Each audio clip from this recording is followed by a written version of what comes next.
CTS 시청자 여러분, 안녕하십니까?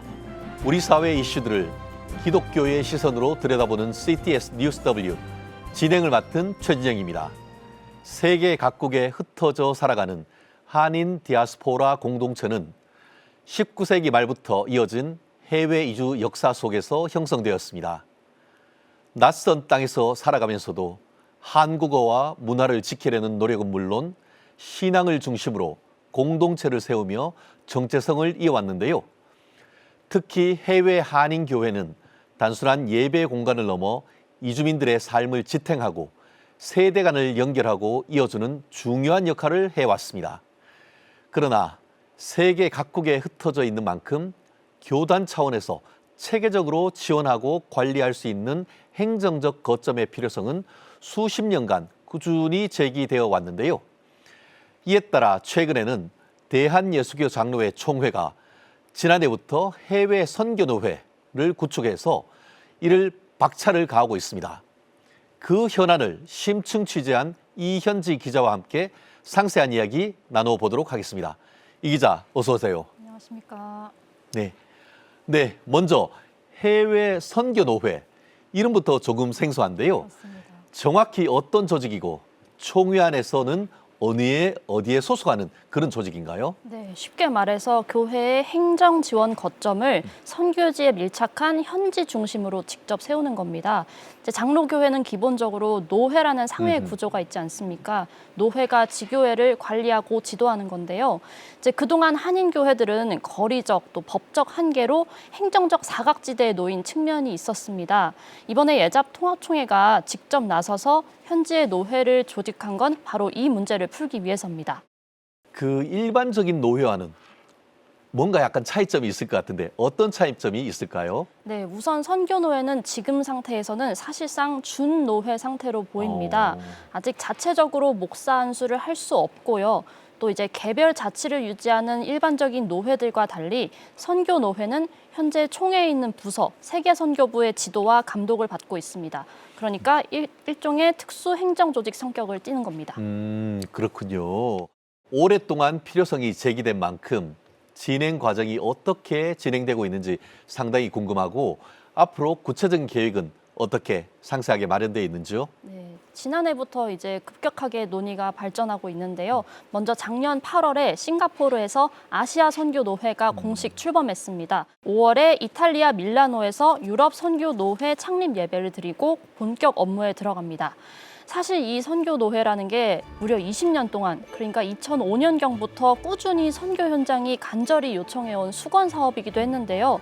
또 역사를 거슬러 올라가 보면 1920년대 우리 신앙의 선조들이 만주 또 시베리아 인근에서 해외 로회라는 전통이 있었다고 합니다. 이제 옛 구어다 보니까 두음 법칙으로 노회가 아니라 로회인데요. 로회. 네, 로회인데요.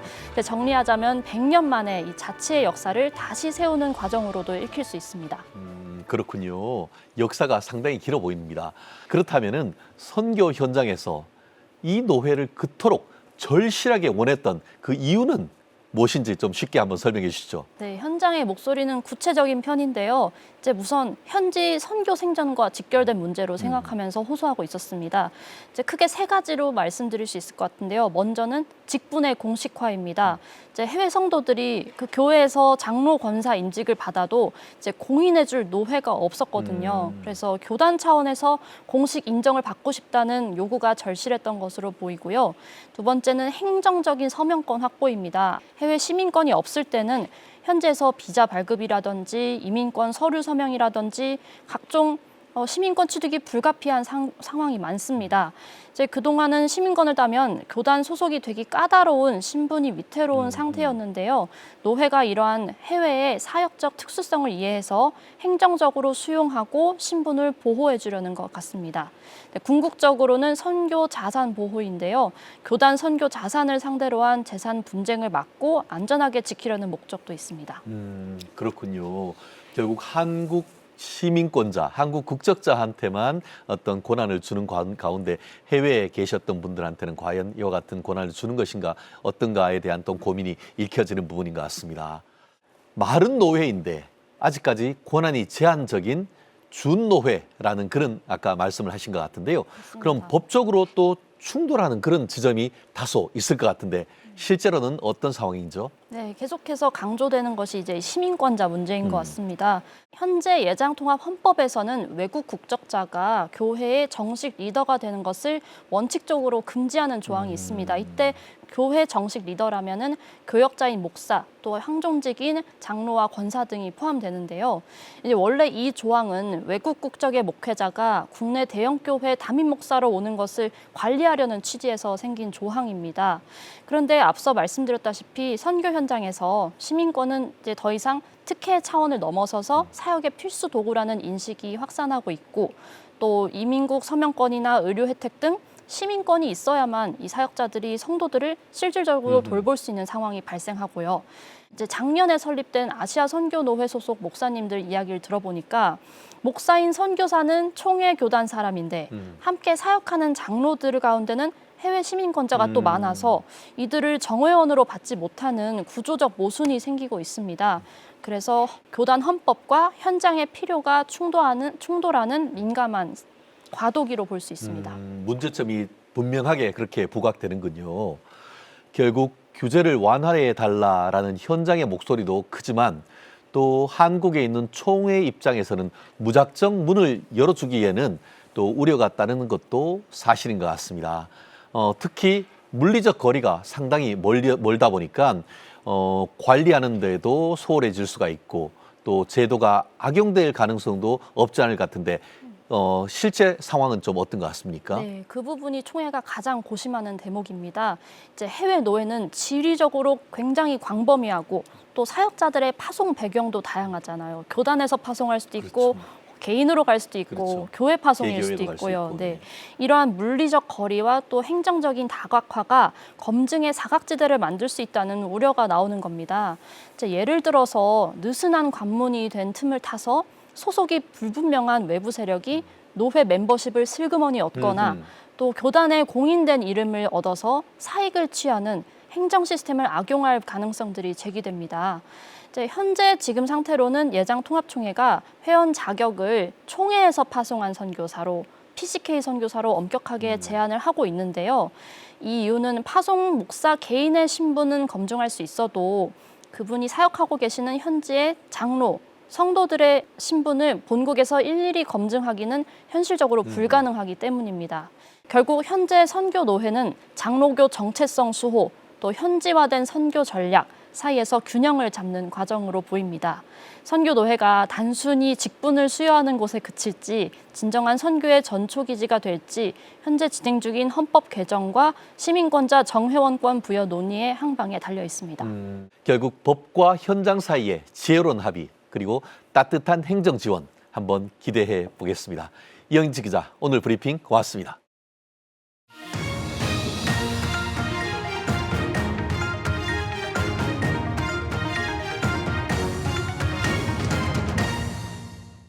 최근 들어 대형 화재가 잇따라 발생하면서 인명과 재산 피해가 커지고 있습니다.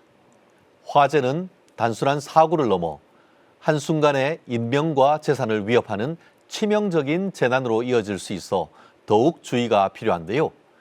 그만큼 초기 대응과 예방이 무엇보다 중요합니다.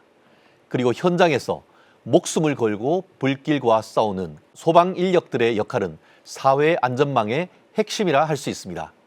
오늘은 이러한 화재의 위험성과 함께 우리 모두의 안전을 지켜내시는 소방 인력의 중요성에 대해 인천 부평소방서 소방관이시자 한국기독교 소방선교회 회장이신 한석훈 회장님과 함께 짚어보겠습니다. 네, 어서 오세요, 한 회장님. 반갑습니다. 네, 안녕하세요. 반갑습니다. 네, 현재 인천 부평소방서에 소속되어서 활동하고 계시는데요. 화재 현장에서는 언제든 목숨을 걸고 들어가야 되는 그런 상황이 반복되고 있지 않습니까? 소방관으로서 이러한 극한의 현장에서 가장 크게 체감하는 그런 어려움은 무엇일까요? 저는 화재 현장의 불확실성에서 오는 대원들의 활동이라고 봅니다. 화재 현장 내부의 위험성이 어떤 것들이 있는지 모르는 것과 현장 내에 구조해야 할 인원이 몇 명이며 그에 따른 인명구조 활동과 화재 진화 활동을 어떻게 해야 할 것인가에 결정에 어려움이 있습니다.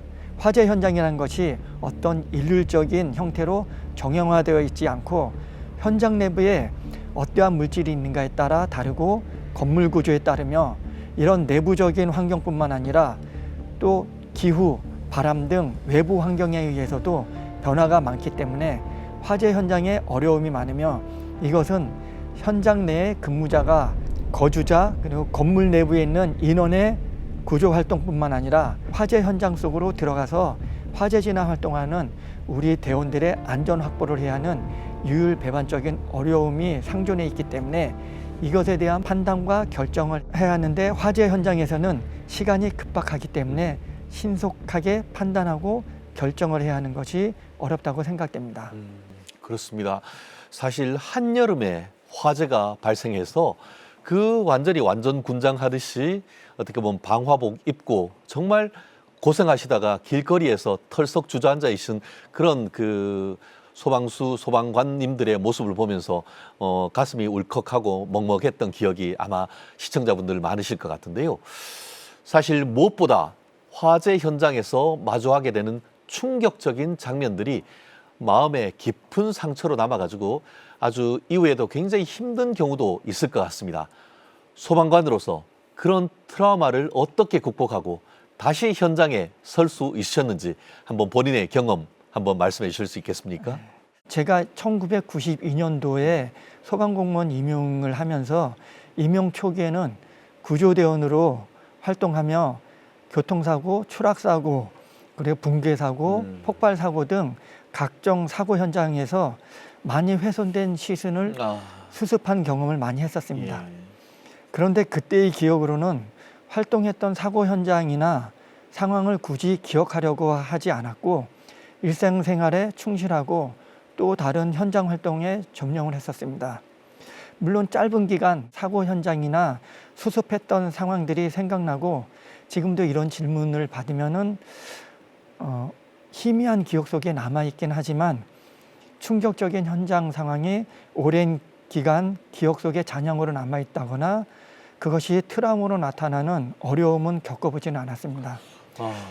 그 당시에는 저는 신앙생활도 게을리하고 믿음도 많이 없었는데 정신적으로 힘들지 않았던 것이 아마도 저의 믿음보다는 하나님께서 저를 사랑하시고 붙드신 힘이 더욱 강하셔서 저의 삶을 지키시고 함께해 주셨기 때문이 아닌가 생각됩니다. 우리 회장님의 회복 탄력성이 대단하시다라는 생각이 드는데 적지 않은 분들이 그 PTSD라고 외상 후 스트레스 증후군 이런 분들을 상당히 겪고 있다라는 그런 말씀도 들은 것 같은데요. 말씀드린 것처럼 우리 회장님은 상당히 다행이지만 많은 소방관들이 참혹한 현장에 출동한 다음에 우울증 또는 외상 후 스트레스 장애 이런 부분을 겪는 것으로 지금 나타난 통계적으로 그렇다는 말씀인 것이죠. 특히 자살 위험군이 3,000여 명이나 된다라는 소방청 조사 결과도 나오는데 더욱 적극적인 지원이 필요하다라는 전문가들의 지적이 그래서 나오는 것이 아닌가 싶습니다. 서방의 특수한 직무를 이해하고 신앙적으로도 를 동행할 수 있는 전문가가 있다면 상당히 도움이 될 수 있을 것 같은데 실무적으로 좀 어떨까요? 네. 군의 경우는 1950년 국군의 군종제도가 정식 창설되어 기독교와 불교에서 운영되어지다가 그렇죠. 1951년에 천주교까지 확대되었습니다.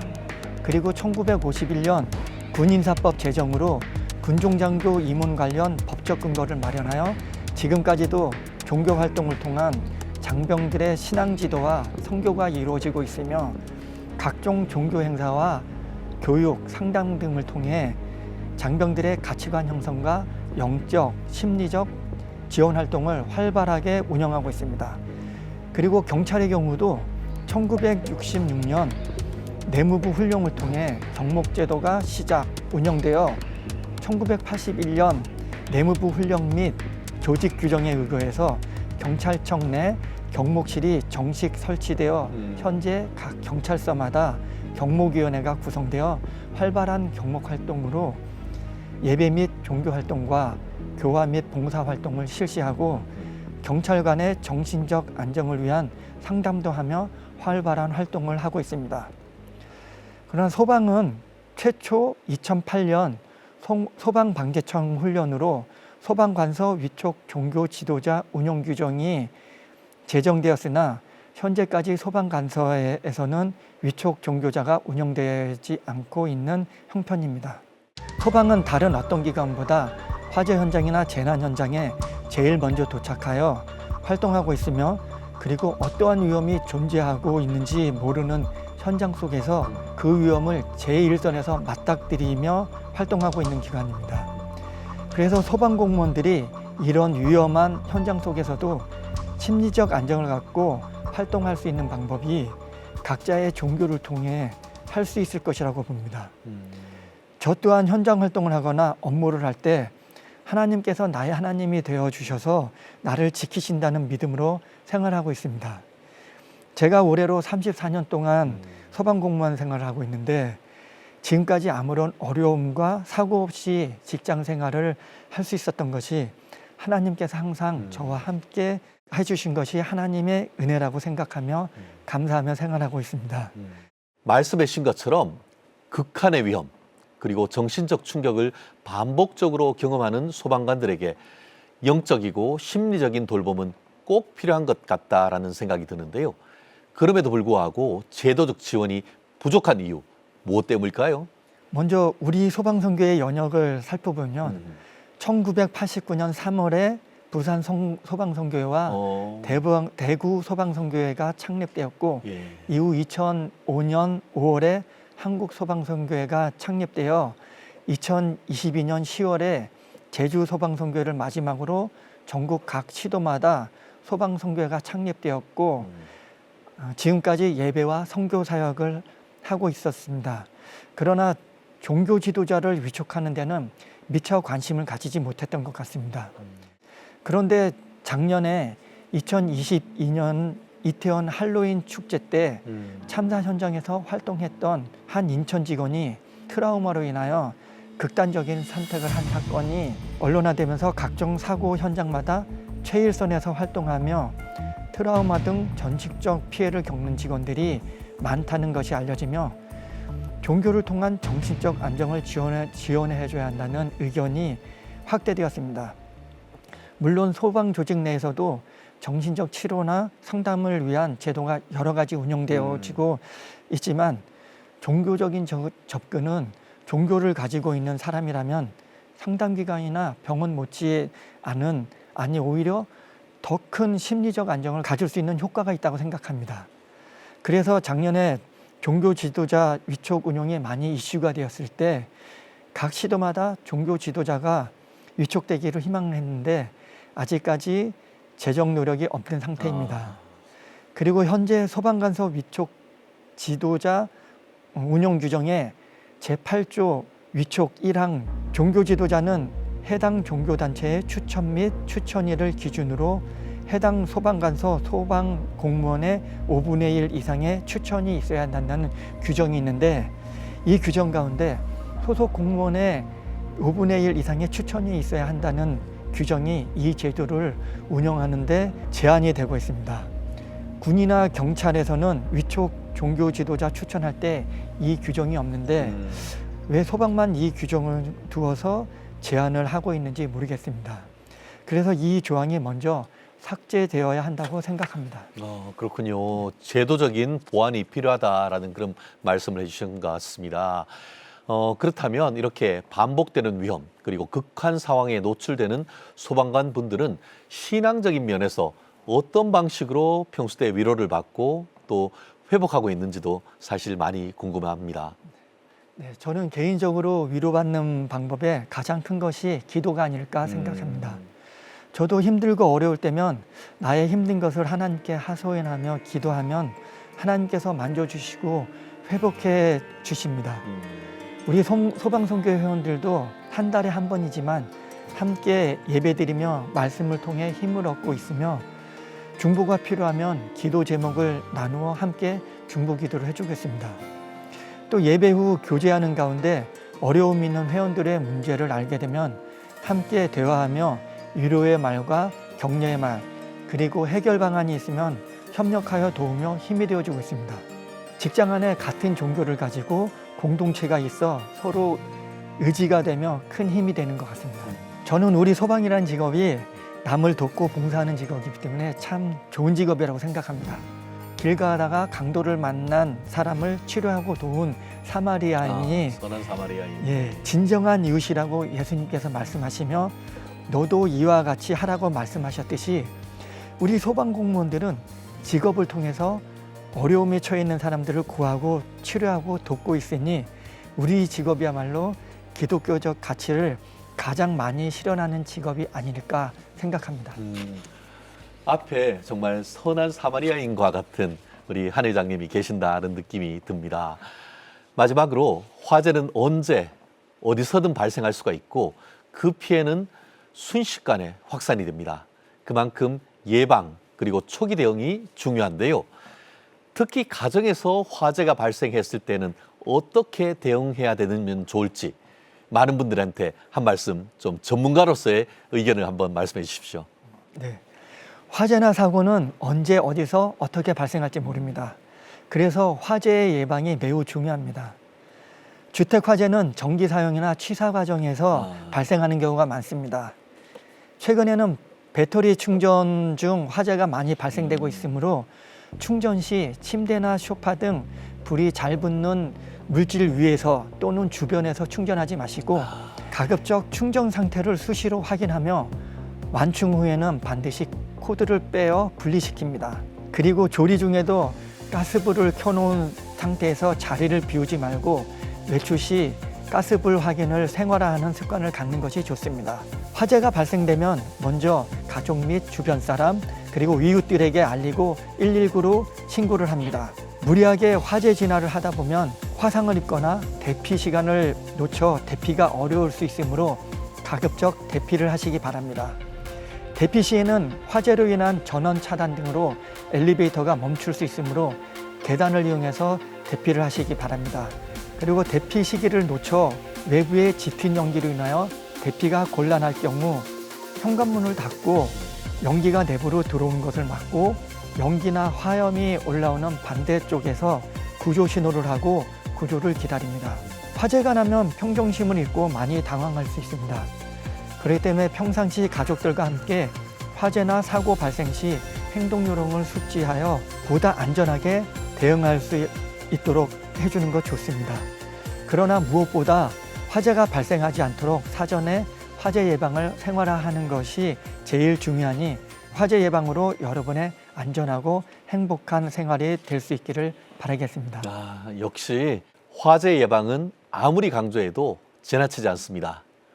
그러나 무엇보다 중요한 것은 시민의 생명과 안전을 지키기 위해 언제든지 현장으로 달려가는 소방대원들의 안전도 함께 지킬 수 있도록 충분한 지원이 이루어져야 한다는 점 아니겠습니까? 소방 인력의 헌신이 헛되지 않도록 사회 전체가 더 적극적으로 뒷받침될 때 비로소 진정한 안전 공동체가 완성될 것이라고 생각을 합니다. CTS 뉴스 W 오늘은 여기까지입니다. 저출생과 동성애, 이단, 이주민, 글로벌 이슈 등 한국 교회가 주목해야 될 진짜 뉴스로 다시 찾아오겠습니다. 시청해 주신 여러분 고맙습니다.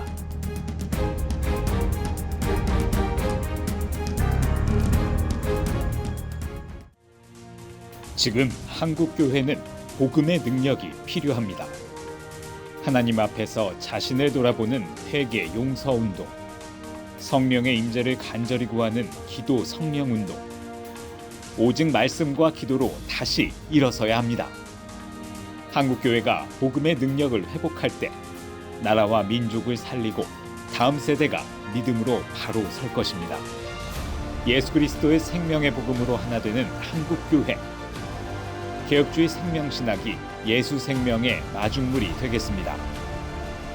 이 캠페인은 기독교대학의 글로벌 리더 백석대학교와 백석총회가 함께합니다.